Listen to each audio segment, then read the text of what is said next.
देखें किसी भी पॉन्जी स्कीम में, एमएलएम की स्कीम में, नेटवर्क की स्कीम में इन्वेस्टमेंट करना आसान होता है और इन्वेस्टमेंट को विड्रॉ करना मुश्किल होता है। इसकी वजह क्या होती है? बुनियादी तौर पे कोई भी पॉन्जी स्कीम जब प्रॉफिट दे रही होती है आपको, तो किसी भी रियल बिजनेस से अर्निंग के नतीजे में पैसा कमा के आपको नहीं दिया जा रहा होता।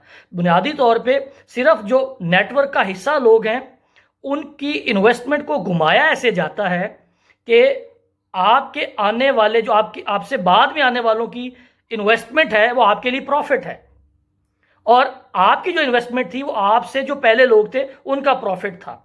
तो बुनियादी तौर पे किसी भी पॉन्जी स्कीम में, एमएलएम की स्कीम में और नेटवर्क की स्कीम में इंटर होना, पैसा इंडक्ट करना आसान होता है, लेकिन पैसे को विड्रॉ कराना मुश्किल होता है। तो इससे जाहिर ये होता है कि चूंकि आपने सिर्फ पैसे को घुमाना ऐसे है, तो इसलिए आपने जो एग्जिट है, जो आउटफ्लो है, जो पैसे का बाहर निकलना है, उसको मुश्किल बनाना है। अब आते हैं जो बी4यू ग्लोबल का नेटवर्क का जो हिस्सा है, वहां पे इंडक्शन कैसे होती है और पैसे को आउटफ्लो कैसे किया जा सकता है। देखें, सबसे पहले देखते हैं कि पैसा निकालने के लिए क्या क्या रिस्ट्रिक्शंस हैं जो बी4यू ग्लोबल के नेटवर्क के ऊपर इंपोज की जाती हैं। पहली तो रिस्ट्रिक्शन ये है कि आपने 6 महीने से पहले प्रॉफिट निकालना ही नहीं है। तो लेकिन इस दौरान अगर आप पैसा लगाना चाहें तो आप लगा सकते हैं, निकाल नहीं सकते। अगेन आपने ये याद रखना है कि जो पॉन्जी स्कीम होती है इसमें पैसा लगाना आसान होता है, निकालना मुश्किल होता है। तो पहली निशानी तो ये है कि पैसा आप 6 महीने मुसलसल लगा सकते हैं लेकिन निकाल नहीं सकते। दूसरी, एक टर्म में 6 महीने जब गुजर जाएंगे तो एक महीने में अगर आपका प्रॉफिट 20% बन गया है, तो आपने अगर 1 लाख रुपए कमाया है तो उस 1 लाख रुपए का 20% आपको एक दफा दे दिया जाएगा और एक महीने में आप एक विड्रॉ करा सकते हैं। अगेन ये निशानी है कि पैसा निकालना मुश्किल बनाया जा रहा है क्योंकि आपने पैसे को सिर्फ घुमाना है। फिर तीसरी कंडीशन पैसा निकालने के ऊपर वो ये है कि अगर आपने 6 महीने से पहले अपना प्रॉफिट निकालेंगे तो आपको 30% डिडक्शन करनी पड़ेगी।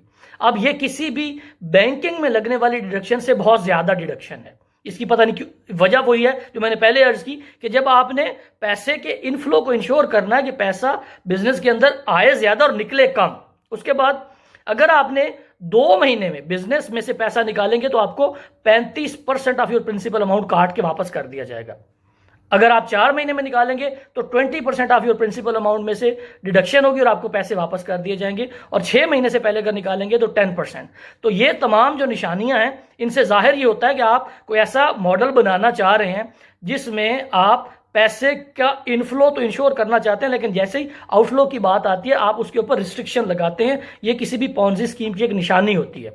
उसके बाद एक और, अगर आप इनकी वेबसाइट के ऊपर जाएं तो इनके जितने भी 6 के 6 प्लान्स हैं उनमें जो पर मंथ इंडक्शन है, और अगर आप उसको कंपेयर करें पर मंथ विड्रॉल से, इनफ्लो और आउटफ्लो, तकरीबन जितना इनफ्लो है उसका 50% है जो कि आउटफ्लो है। इसका मतलब है इन तमाम 6 के 6 बिजनेस जो प्लान्स हैं, जो इन्वेस्टमेंट प्लान्स हैं, उनमें ये कॉमन चीज़ है। उसकी क्या वजह है? फिर अगेन वो मैं आपको मिसाल बताऊंगा जिसमें मैंने ये अर्ज किया था कि पॉन्जी स्कीम की निशानी ये होती है कि आपने इसमें जो इनफ्लो है उसको इंश्योर रखना है और जो आउटफ्लो है उसको डिस्करेज करना है, और कोशिश करनी है कि कम से कम आउटफ्लो हो। इस केस में भी आप यही कर रहे हैं कि अगर जितने भी इन्वेस्टमेंट उस नेटवर्क का हिस्सा लोग हैं वो अगर सारे भी अपनी इन्वेस्टमेंट निकालना चाहेंगे तो by design of the investment आपने ये कर दिया कि जितनी इन्वेस्टमेंट उस वक्त आपके पास अवेलेबल होगी उसका तकरीबन वो 50% ही विड्रॉ कर पाएंगे। और उसके ऊपर भी ये कंडीशन आपने लगा दी कि 6 महीने से पहले आप अपना प्रॉफिट नहीं ले सकते,